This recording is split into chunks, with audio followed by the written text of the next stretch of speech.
Welcome back to Alyssa's Movie Takes. If you are new to the channel, I welcome you here. I do movie and TV reviews and think pieces, especially when it comes to The Chosen.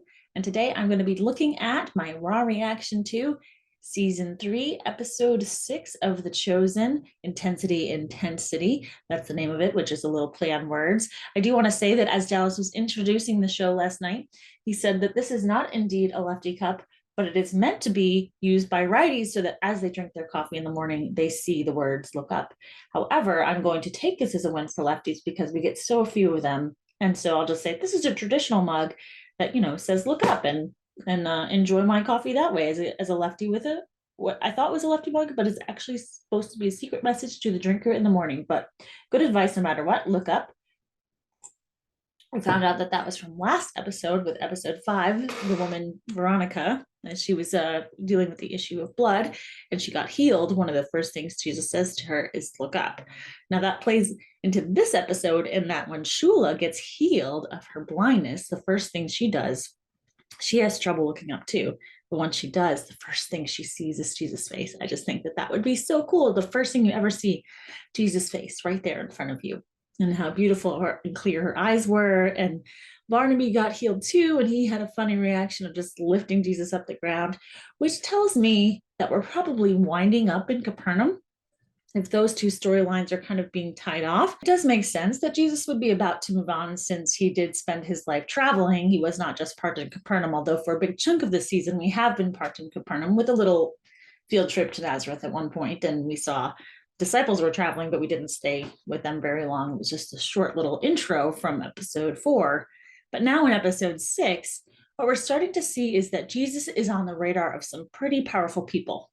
We meet Pilate for the first time, and he's got Jesus on his radar, and he says, if he becomes anything but a peaceful preacher, you better let me know. And then he's also starting to really be on the radar in the sense that the Sanhedrin now hates him. A very powerful member of the Sanhedrin shows up to watch Jesus do miracles. He says it's sorcery. He says Jesus has a demon. Jesus confronts him about it. He's not hiding away or shying away from confrontation anymore either.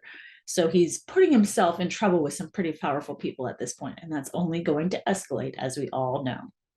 One of the things that I had to do with this episode was watch it twice. So I watched it last night live, and then I watched it again this morning because I was not expecting the Simon Eden scene to be a fight.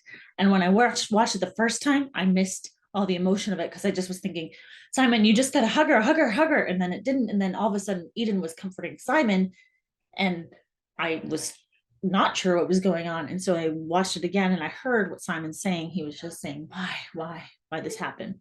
And Eden says to him, you're asking the wrong person. So she didn't have answers either. And so this has been a storyline that we've followed for the last couple episodes and probably will wrap up in the next one, which would also track with them leaving Capernaum, and that Eden may also be again at home while Simon is on the road.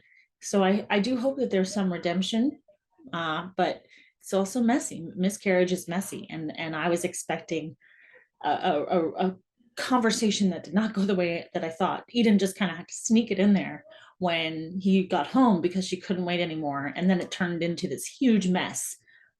And I ended up crying the second time I watched it because I just realized Simon is in disbelief and shock, and he's not acting well. And she's not acting well either, but it's just messy because the whole thing is just messy. This is similar with what happens with Tamar and Mary in this episode. They had not been able to express what they were really feeling or express their grudges either against each other. And that had now come to a head. And they're able to work it out a little bit more because their discussion started in a moment that was tense, but not as intense as what Simon and Eden were feeling at that moment. They were able to come to a better understanding of where the other person comes from. One of the things that I might go in deeper is this idea of humility. One of the things that Mary takes issue with Tamar is that she's bold. She knows how to take up a room. She knows how to confront people. And that is not in Mary's nature. Do you think that is a trait that a Christ follower should have, that boldness? Or is it more like Mary with her humility and quietness and just observant? Are both allowed in the kingdom of God, boldness and humility, or boldness and quietness? What do you think?